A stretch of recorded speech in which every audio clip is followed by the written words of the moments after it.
जो क्वेश्चन है, एक बात इसमें ध्यान रखना, मॉडल पेपर हम लोग करेंगे अभी 2, समझे। और मॉडल पेपर इसलिए करना जरूरी है कि जब आप पूरा सिलेबस का चीज जान चुके हो, थोड़ा बहुत जो भी जाने हो, फिर आप मॉडल पेपर करोगे तो उसमें क्या होगा, आपको सारे चैप्टर के क्वेश्चन मिलेंगे। समझ रहे हो मेरी बात। अगर तुम चैप्टर वाइज चलोगे ठीक है, अच्छी बात है, आप चैप्टर वाइज चलिए, लेकिन मॉडल पेपर उठाने का मतलब ये है कि उसमें सारे चैप्टर के क्वेश्चन आते जाएंगे। ठीक है, तो हम लोग कुछ मॉडल पेपर भी सॉल्व करेंगे। अभी ये उठाए हैं मॉडल पेपर नंबर 2। जो आंसर आपको आएगा वो आंसर आप बताइएगा, और जो नहीं आएगा वो हम डिस्कस करेंगे। समझ रहे हैं। मिला सभी को पेज कितना है? हाँ, तो अभी पहला क्वेश्चन बोल रहा है select the correct answer out of the option given against each question. 40 number का पूरा है, 40 क्वेश्चन मिलेंगे हम लोगों को। नंबर 1 बोल रहा है Indian partnership act was introduce in the year. ये तो ऑप्शन पढ़ने का जरूरत नहीं है, सभी लोग जानते हैं, है ना। कौन सा है? 1932। ठीक है। 2 नंबर बोल रहा है the liability of the partners in A partnership firm under Indian partnership act 1932 is. Liability क्या होता है पार्टनरशिप फर्म का? अनलिमिटेड होता है। ठीक है, ये भी सही है आपका, तो इसमें भी ऑप्शन पढ़ने का जरूरत ही नहीं है। कुछ कुछ क्वेश्चन हैं जो स्टूडेंट्स बहुत बेसिकली अच्छे से प्रिपेयर कर चुका है। उसके बाद तीसरा क्वेश्चन है इन absence of partnership agreement partners can get. ये भी सही है कि जब पार्टनरशिप एग्रीमेंट नहीं होता है तो पार्टनर लोगों को सिर्फ interest on loan he compulsory मिलता है, बाकी कोई चीज नहीं मिलती। Salary, commission, interest on capital, interest on drawing, ये सब भी चार्ज नहीं होता है।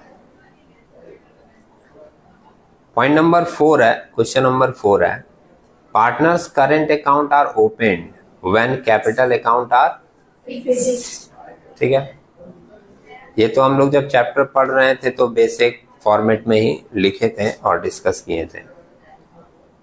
नेक्स्ट क्वेश्चन है the balance of partners fix capital under fix capital method is. 4 option है, always debit, always credit, either debit और क्रेडिट, और zero balance. Fix capital method में याद है? हाँ, ये सही बोल रही है। अब सुन लेना एक बार, अगर किसी को कंफ्यूजन हुआ हो तो देखो, फिक्स कैपिटल मेथड में 2 अकाउंट बनता है, एक कैपिटल अकाउंट और एक करेंट अकाउंट। और बोला क्या जाता है पता है कि कैपिटल अगर फिक्स है तो तुम उसमें छेड़छाड़ नहीं कर सकते, मतलब उसमें से तुम पैसा निकाल नहीं सकते। वो स्पेशल सर्कमस्टांसेस होता है जब वो कैपिटल से भी पैसा निकाला जाता है, बात समझे। अदरवाइज नॉर्मल सिचुएशन में तुम एक बार जो कैपिटल लगा दिए, फिक्स कैपिटल मेथड में बोला जाता है कि कैपिटल तुम्हारा फिक्स हो गया, तुम उसको नॉर्मल सिचुएशन में विथड्रॉ नहीं कर सकते। तो जब एक बार कैपिटल लग गया, फिक्स हो गया, तो उसका बैलेंस भी तो फिक्स हो जाएगा। और कैपिटल का कौन सा बैलेंस होता है? क्रेडिट, तो उसका बैलेंस ऑलवेज क्या होगा? क्रेडिट। और एनी हाउ अगर किसी स्पेशल सर्कमस्टांसेस में तुम पैसा वहां से निकाल भी रहे हो तो तुम मैक्सिमम उतना ही निकाल सकते हो जितना कि तुम उसमें लगा के रखे हो, बात समझे। तो निगेटिव आने का तो उसमें चांसेस ही नहीं होता। तो ये क्या होगा? Always credit. 6 नंबर क्वेश्चन बोल रहा है the balance of drawing account is always. बोलो, सही बोल रही है वो। कैपिटल अकाउंट, ड्राइंग अकाउंट का बैलेंस ऑलवेज क्या होता है? Debit.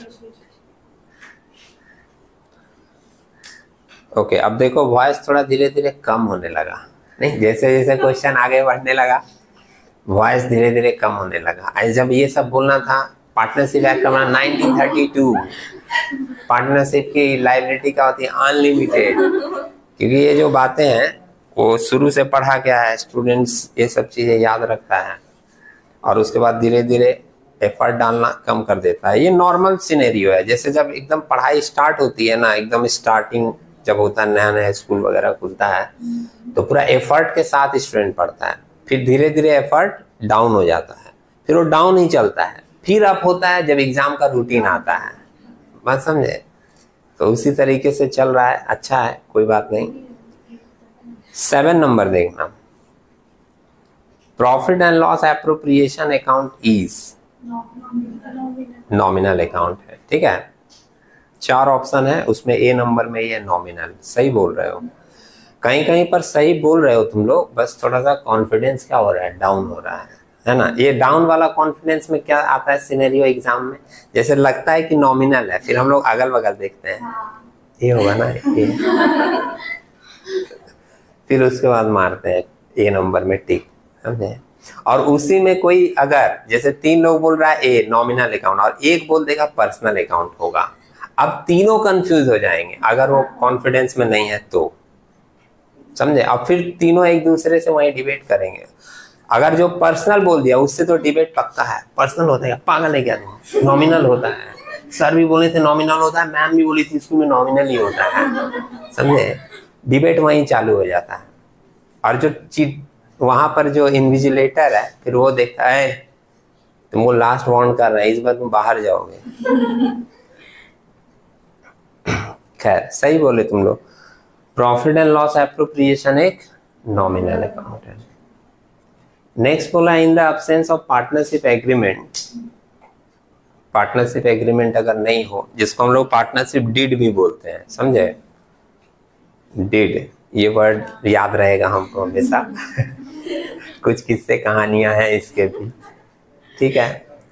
In the absence of partnership agreement the profit sharing ratio among the 3 partners as per partnership act will be, ठीक है। ये भी याद रखने वाली चीज है, हाँ ठीक। इक्वल होता है, हम लोग ऐसे पढ़े हैं, तो इक्वल है तो 1:1:1 होगा। उसके बाद बोला है a partner draw ₹500 at the end of each month, the amount of interest on drawing at the rate 6% per annum will be कितना, 360। ये तो बहुत ताड़ाताड़ी कैलकुलेशन कर दिया है, हाँ। यहाँ देखो एक बार, 9 नंबर क्वेश्चन है ना, यहाँ देखिए 500 पर मंथ है ना। हम लोग कैलकुलेशन करके देख लेते हैं थोड़ा सा।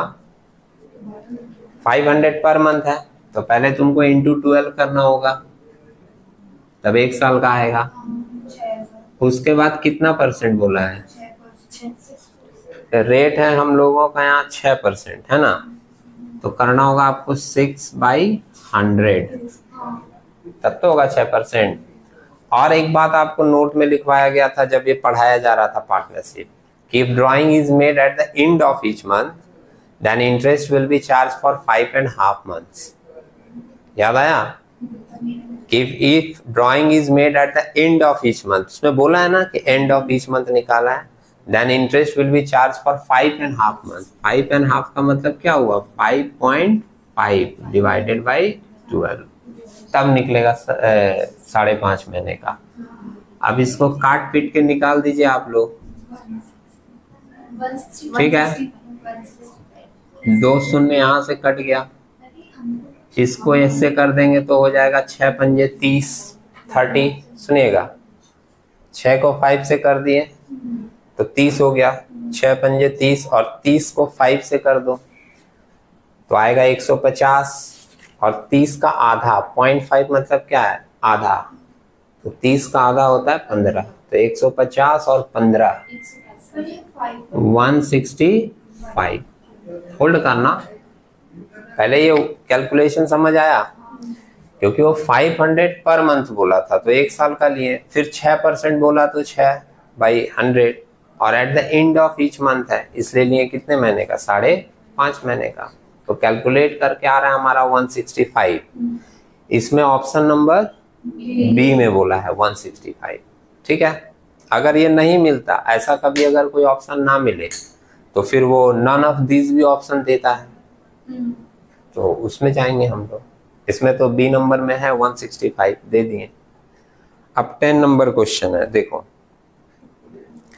A, B and C are partners sharing profit and losses in the ratio 3:3:2। इसको ध्यान से देखना, अब थोड़ा सा कैलकुलेशन आ रहा है भाई, है ना। According to partnership agreement, C is get a minimum amount of rupees 80,000 as his share of profit every year, and any deficiency on this account is to be personally borne by A। इस line का मतलब क्या हुआ कि इन तीनों का ratio है 3:3:2 और ये कंडीशन बनाया गया था स्टार्टिंग में कि सी को मिनिमम 80,000 मिलेगा, और अगर 80,000 सी को नहीं मिला तो जितना कम पैसा उसका निकलेगा वो पैसा बॉन्ड करेगा कौन? ए। अब क्वेश्चन क्या पूछा है? The net profit for the year ended 31st March 2024 amounted to rupees 3,12,000। Calculate the amount of deficiency to be बॉन्ड बाय ए। अब पूछ रहा है नेट प्रॉफिट है 3,12,000 का। अब आपसे पूछा है कि ए कितना डेफिशिएंसी बियर करेगा।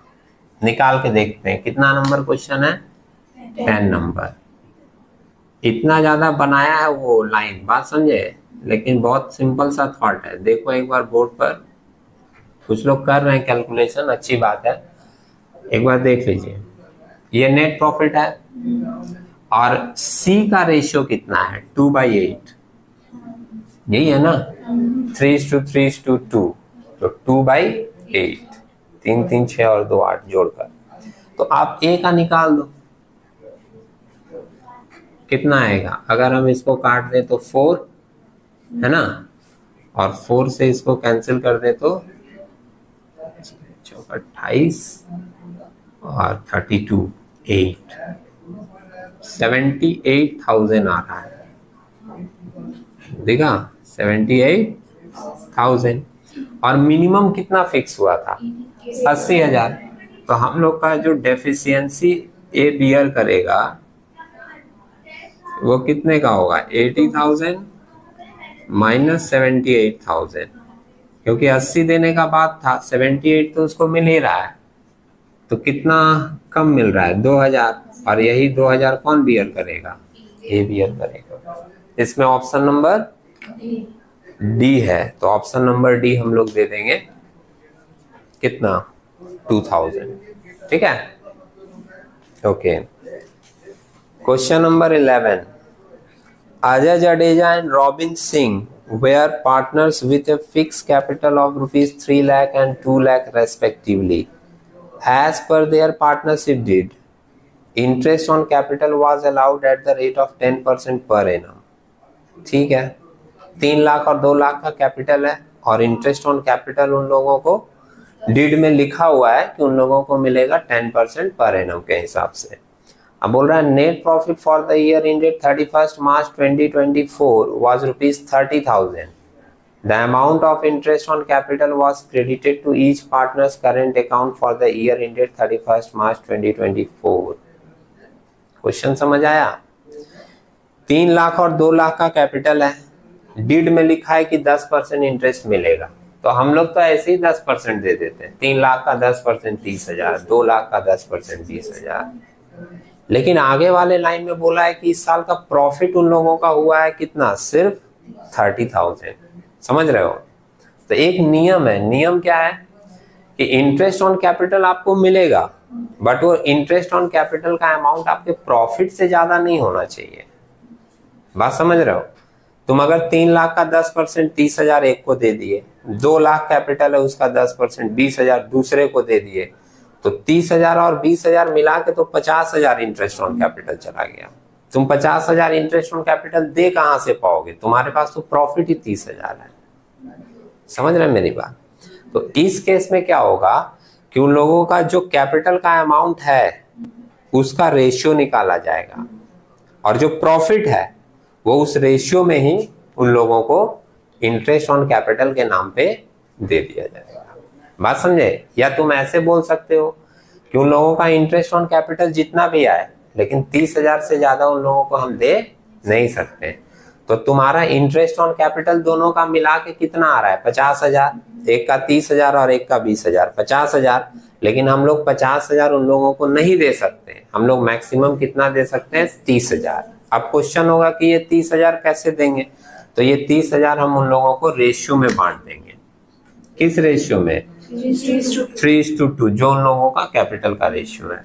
तो आप जो है 30,000 को 3/5 एक को दे दीजिए और 30,000 इंटू 2/5 दूसरे को दे दीजिए।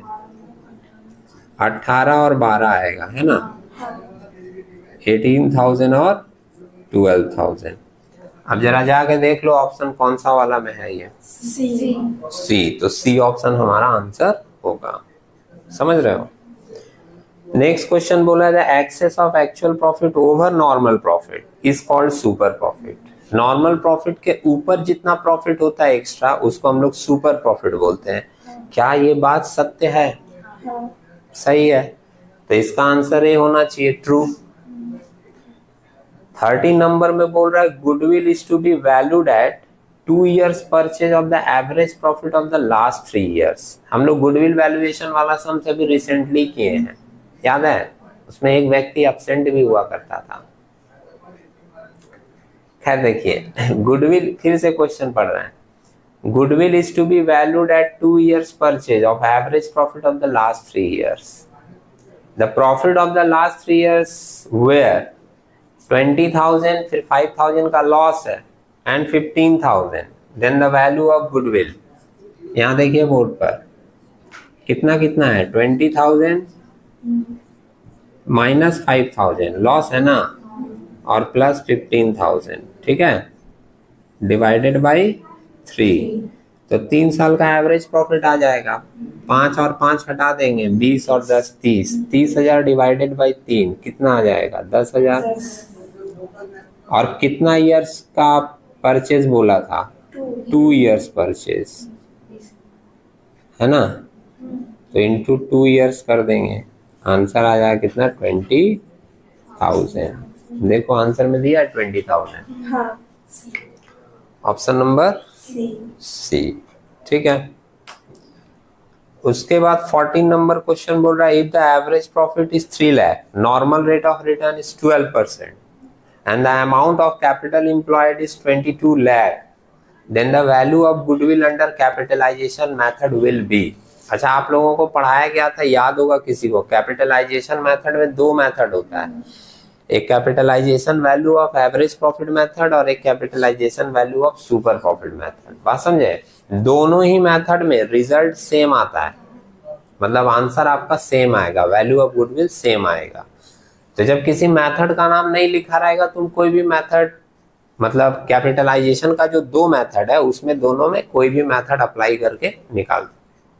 बात समझे? हम लोग सुपर प्रॉफिट वाला ज्यादा प्रैक्टिस में लिए हैं, तो सुपर प्रॉफिट निकाल लीजिए, उस पे आ जाएगा। देखो फिर से एक बार देखते हैं। एवरेज प्रॉफिट 3 लाख का है, नॉर्मल रेट ऑफ रिटर्न है 12%। तो एवरेज प्रॉफिट में से नॉर्मल प्रॉफिट माइनस कर दो, सुपर प्रॉफिट आ जाएगा, नहीं क्या? क्वेश्चन नंबर कितना है? 14। देखिए लिखता हूं मैं एक बार। 14 नंबर, एवरेज प्रॉफिट आपका कितना दिया है? बोलो। 3 लाख। इसमें से हम माइनस करेंगे normal profit, less normal profit. Normal profit आप निकाल लोगे, कैपिटल एम्प्लॉयड दिया है ना 22 लाख। 22 लाख इंटू कितना परसेंट? 12%, मतलब 12/100। 2 0 काट देंगे तो 22,000 इंटू 12 कितना होगा? 22,000 इंटू 10 आएगा 2,20,000, और 22 इंटू 2 44, 2 20 और 44 264 आ रहा है क्या? माइनस करेंगे तो कितना बचेगा? 36,000। ये क्या हो जाएगा तुम्हारा? सुपर प्रॉफिट, है ना? और देयरफॉर गुडविल का वैल्यू क्या होगा? Super profit by normal rate of return into 100। 3000, 3000 into 100, 3 lakh आ रहा है ना। Option number C, option number C हम लोग इसका दे देंगे। उसके बाद नेक्स्ट क्वेश्चन है the factor affecting the value of goodwill is और आर।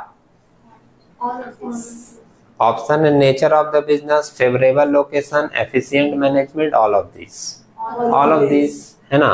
बिजनेस का लोकेशन के ऊपर भी गुडविल डिपेंड करता है, नेचर के ऊपर भी डिपेंड करता है, लोकेशन के ऊपर में बिजनेस काफी हद तक डिपेंड करता है। बात समझे। बस एक ही चीज का बिजनेस है जिसपे लोकेशन का कोई असर नहीं पड़ता। अगर तुम वाइन शॉप खोल दो कोई फर्क नहीं पड़ता लोकेशन कहाँ है, कस्टमर वहां तक पहुंच ही जाएगा। बात समझे। अच्छा, इस बात पे देखो सब लोग एग्री भी कर रहा है। तो एक बात बताओ, जब घर वाले लोग बात करते हैं घर वर लेने के समय की वास्तु देख लेते हैं, तो वाइन शॉप में कौन सा वास्तु देख के वो लोग खोलते हैं? बिना वास्तु का भी कहीं भी ऊंचा नीचा जगह, कोने में, कुबड़े में, टीले पर कहीं भी खोल दे, मस्त चल रहा है। समझे। खैर चलिए, लेकिन यहाँ तो भाई हम लोग को यही आंसर देना होगा, है ना, कि हम लोगों का फैक्टर ऑफ गुडविल हर पॉइंट पे डिपेंड करता है, nature of the business, efficiency पे, फेवरेबल लोकेशन पे। मतलब हमारा आंसर होगा all of these, D number point. Next question है the first companies act enacted in the year. सही है। क्वेश्चन ध्यान से देखना, कंपनीज एक्ट अभी जो चल रहा है वो 2013 है, लेकिन क्वेश्चन में पूछा है पहली बार कब इनेक्ट हुआ था, बना था, तो लेके 1956। नेक्स्ट क्वेश्चन है which one is not the feature of joint stock company? Unlimited liability. ये पार्टनरशिप का फीचर होता है ना। उसके बाद है ऑथोराइज कैपिटल मीन्स। अब शेयर का क्वेश्चन आ रहा है। सही है, बी नंबर ऑप्शन होगा, एकदम सही, maximum limit of share capital. 19 number question है the sources of capital of a company are. ये भी सही है आपका। इक्विटी शेयर आप जानते हो, प्रेफरेंस शेयर आप जानते हो, discuss Y. Plugging back of profit है। प्लगिंग बैक ऑफ प्रॉफिट को हम लोग रिजर्व एंड सरप्लस भी बोलते हैं। बात समझे। जो तुम्हारा रिजर्व किया हुआ पैसा है वो भी निकाल कर तुम अपने बिजनेस में लगा सकते हो कैपिटल के रूप में। नेक्स्ट क्वेश्चन है as per companies act 2013 the company can not issue. एकदम सही है, बी नंबर ऑप्शन होगा इररिडीमेबल प्रेफरेंस शेयर्स। उसके बाद है what is the most important document of the company? सही है। कैलकुलेशन बेस्ड है थोड़ा बहुत, जहां पर तुम लोग थोड़ा सा अटक रहे हो, बट थ्योरेटिकल पार्ट जो है बेसिक वो कर पा रहे हो। नेक्स्ट क्वेश्चन देखिएगा, देख लो एक बार बाबू, सुनो। Share issued at a price more than the face value is called.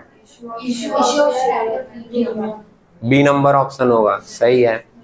Debenture is. ठीक है। अच्छा देखो, सही जब होने लगता है तो जोश जो है बढ़ने लगता है कि नहीं, और गलत होते जाते हैं तो जैसे होता है ना, धीरे धीरे एकदम मरिंग शुरू हो जाता है। चलो अच्छा है। 24 नंबर देखो, discount on issue of debenture account is. नहीं, जब हम लोग बहुत सारा सही करने लगते हैं तो कॉन्फिडेंस के साथ गलत करते हैं तो इसीलिए पूरा कॉन्फिडेंस के साथ आंसर आया करंट एसेट्स, क्योंकि तुम लोग बुक का आंसर देखकर बोले होगे।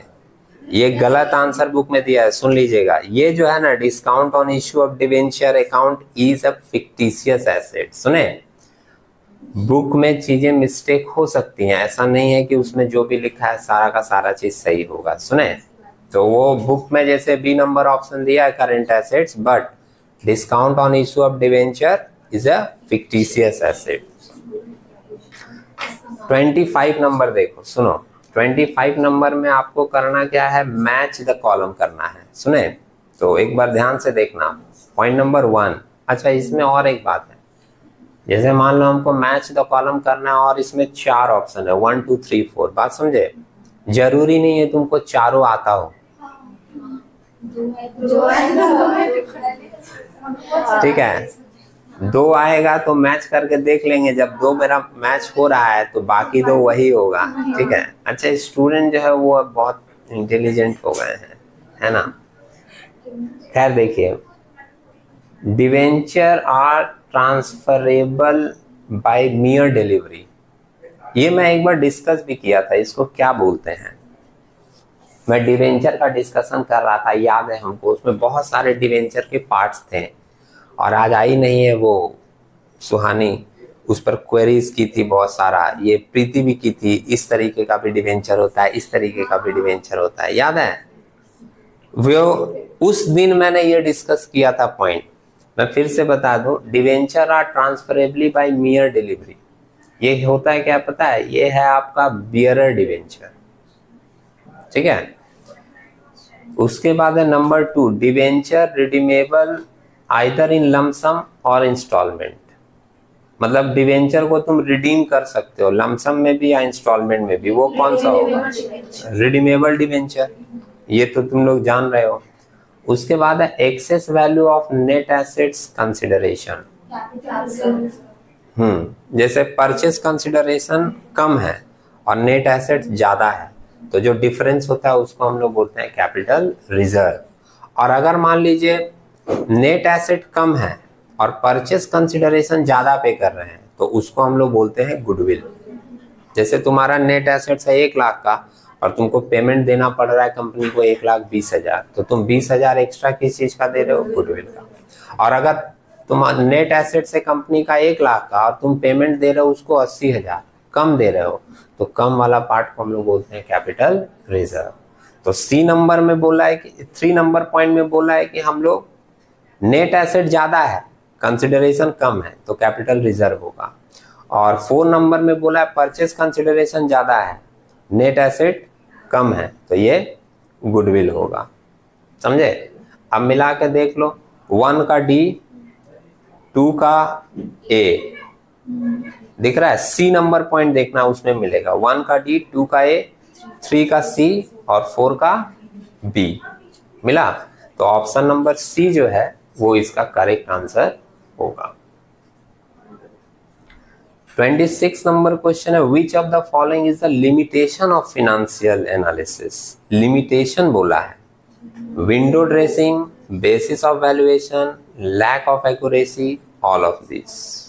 क्या होगा, ऑल ऑफ दिस। अच्छा, जहां ऑल ऑफ दिस होता है वहां सब ऑल ऑफ दिस ही मार देते हैं क्या? ऐसा कुछ नियम है क्या? ऐसा कोई नियम नहीं है। ओके,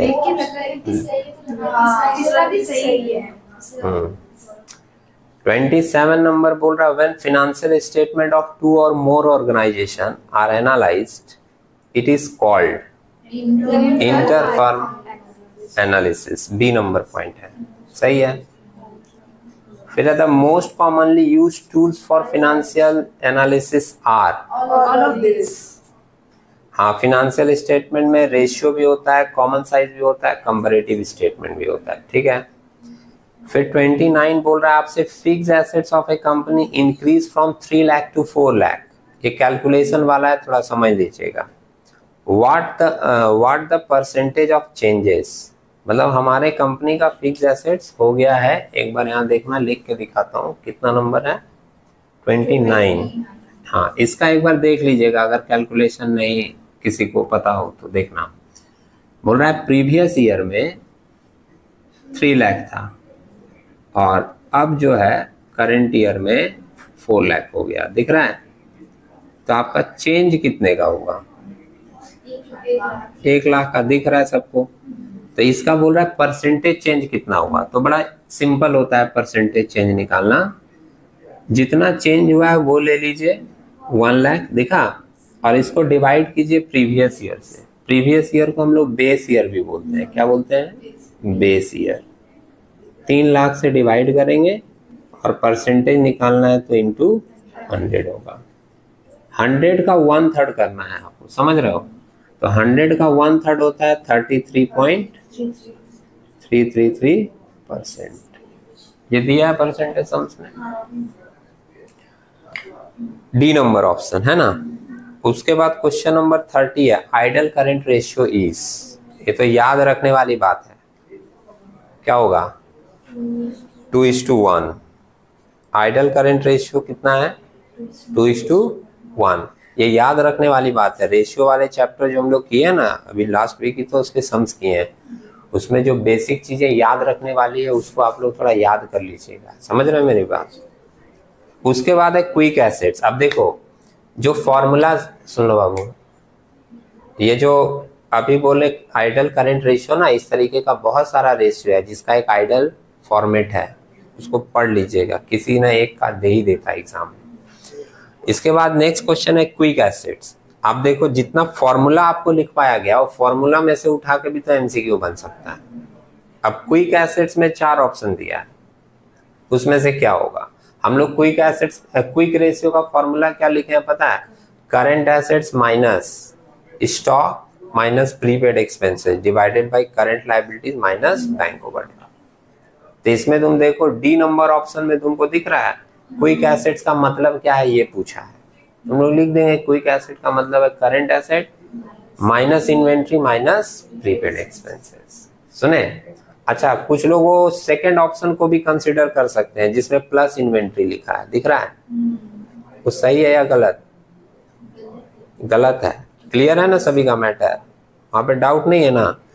नहीं तो दिखा दे रहे हैं एक बार अगर डाउट हो किसी को तो। यहाँ देखो कितना नंबर है ये क्वेश्चन? 31। यहाँ पे देखना है एक बार, हम लोगों का जो फॉर्मूला है ना उसमें ऐसे लिखा हुआ है करंट एसेट्स माइनस, ऐसे ब्रैकेट में है स्टॉक या इन्वेंट्री, सेम चीज होता है, इन्वेंट्री माइनस प्रीपेड एक्सपेंसेस, ऐसे लिखा हुआ दिख रहा है। अभी जरा सोच के देखो, सम्स में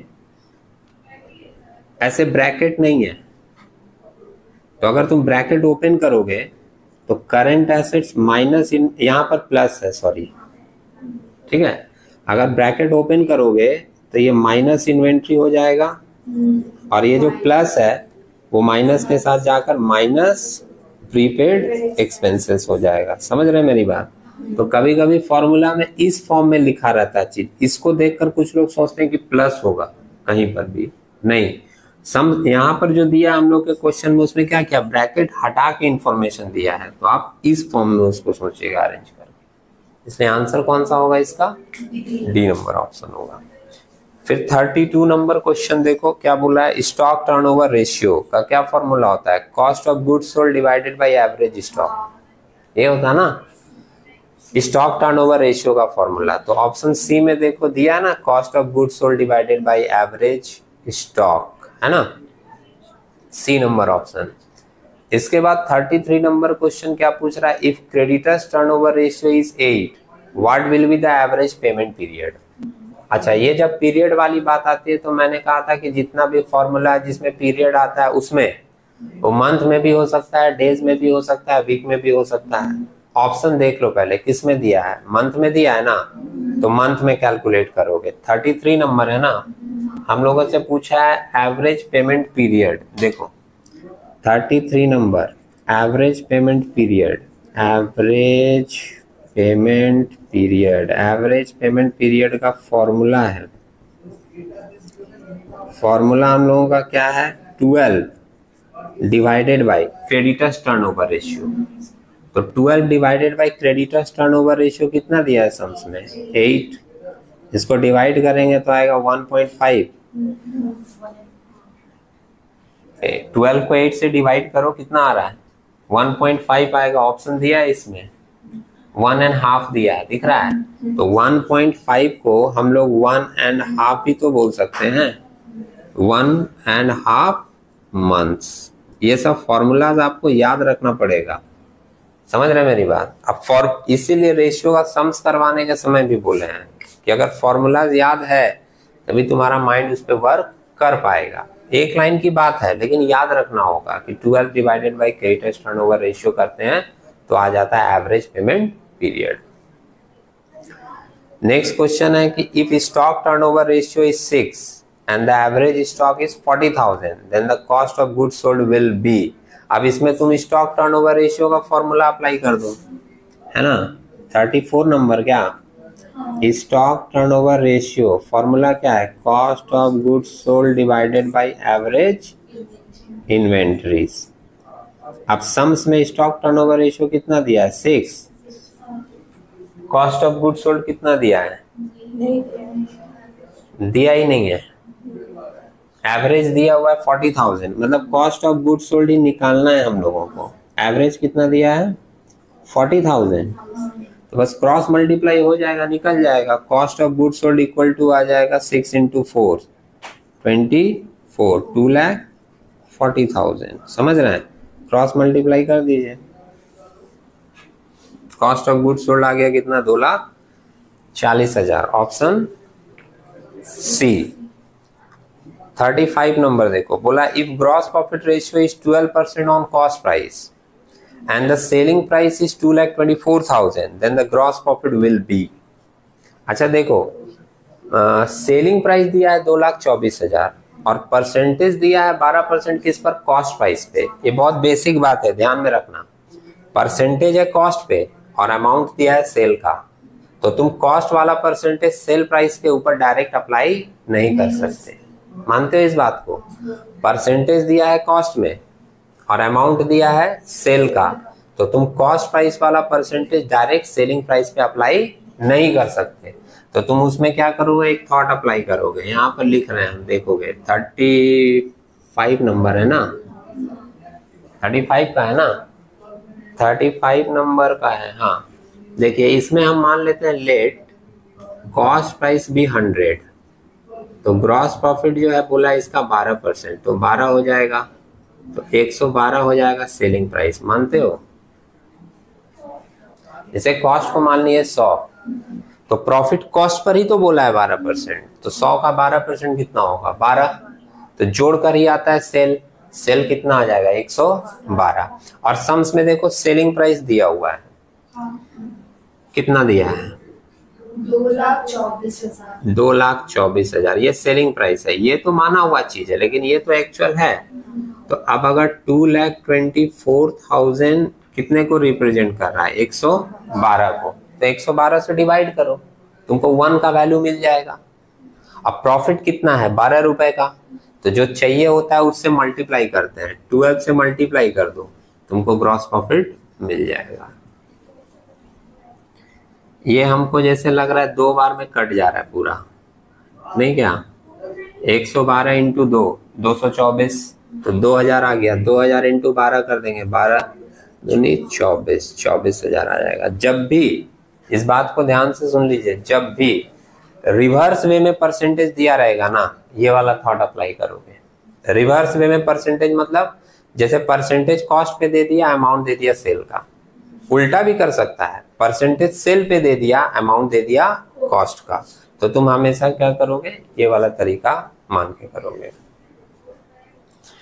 नेक्स्ट क्वेश्चन है असर्शन एंड रीजन का। तो बोला operating ratio equal to 100 minus operating profit ratio. सही बोला या गलत? असर्शन वाला लाइन पढ़ लीजिए, सही लिखा या गलत?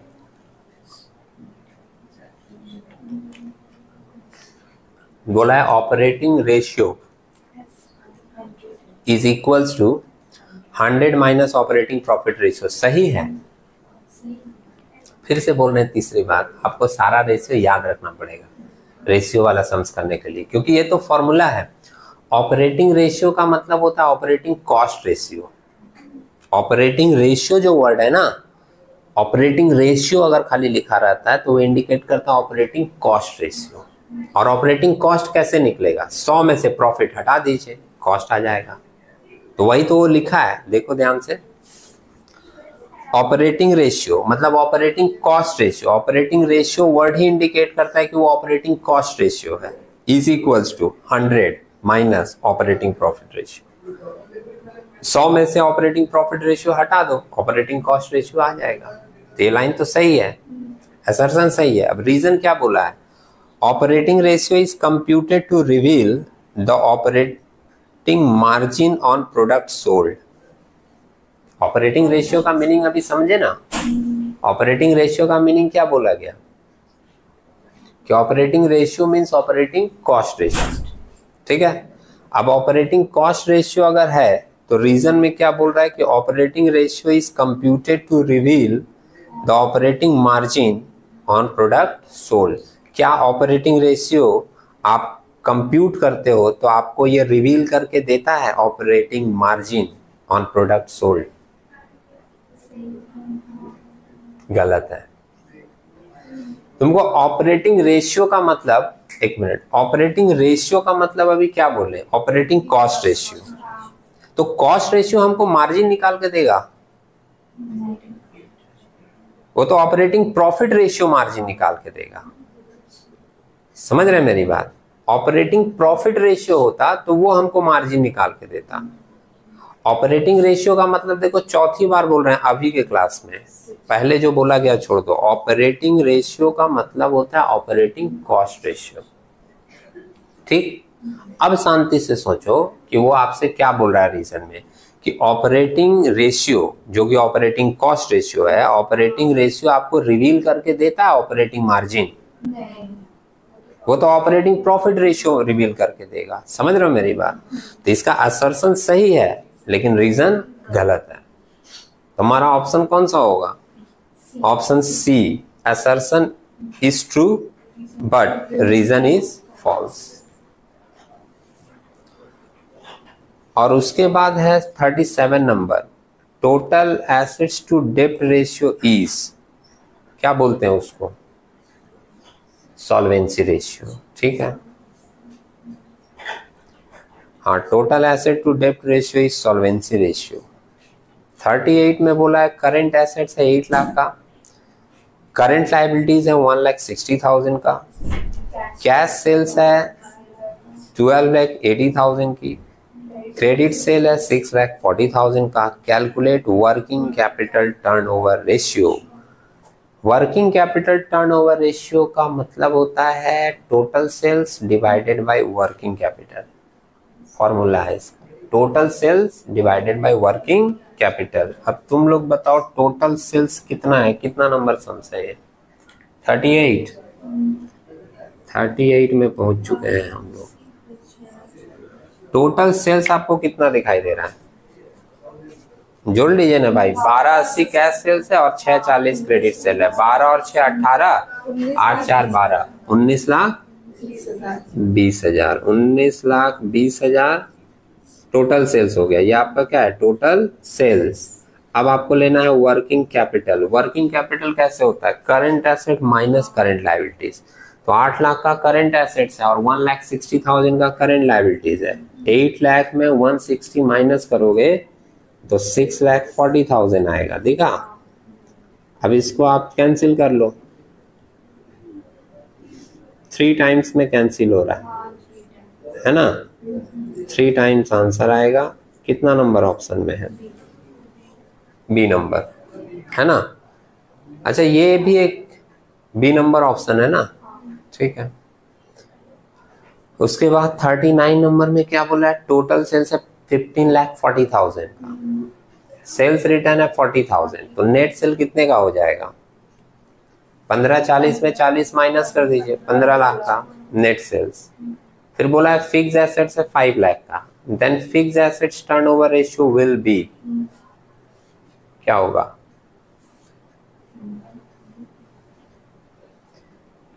uh, 15 लाख का टोटल सेल्स है और फिक्स एसेट्स कितना आ रहा है? 5 लाख। वो तो दिया ही है सम्स में। तो बोल रहा है fix assets turnover ratio. Fix assets turnover ratio equal to total sales divided by fix assets. 15 lakh divided by 5 lakh, 5 को काटोगे 3 आएगा। इसका आंसर भी 3 टाइम्स होगा, है ना? और लास्ट एक क्वेश्चन है, interest coverage ratio is obtained by.